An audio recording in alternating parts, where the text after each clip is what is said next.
Hi friends, please subscribe to Amravati Media and press the bell icon for more latest updates.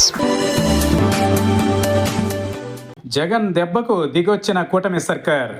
మాజీ ముఖ్యమంత్రి YS Jaganmohan Reddy తీవ్ర విమర్శలతో కూటమి ప్రభుత్వం దిగొచ్చింది. Krishnalanka CI Nagaraju వేధింపులతోనే ఆత్మహత్య చేసుకుంటున్నట్టు సెల్ఫీ వీడియో తీసుకుని విజయవాడకు చెందిన దళిత యువకుడు పేరుపోగు క్రాంతి కుమార్ ప్రాణాలు విడిచిన సంగతి తెలిసిందే.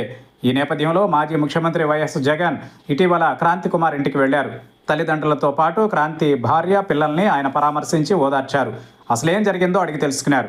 అనంతరం వైఎస్ జగన్ మీడియాతో మాట్లాడుతూ క్రాంతి కుమార్ ప్రాణాలు పోగొట్టుకోవడానికి కారణమైన సీఐ అలాగే ఇతర అధికారులపై ఎందుకు చర్యలు తీసుకోలేదని ప్రశ్నించారు.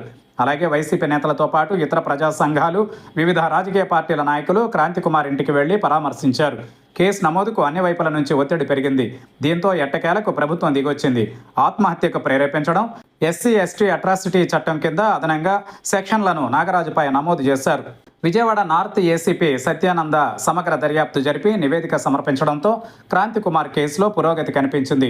ముఖ్యంగా రాజకీయ ఒత్తిడి పెరగడంతో ప్రభుత్వం కూడా ఇంతకంటే జాప్యం చేస్తే మరింత నష్టపోతామని కలవరపడుతోంది.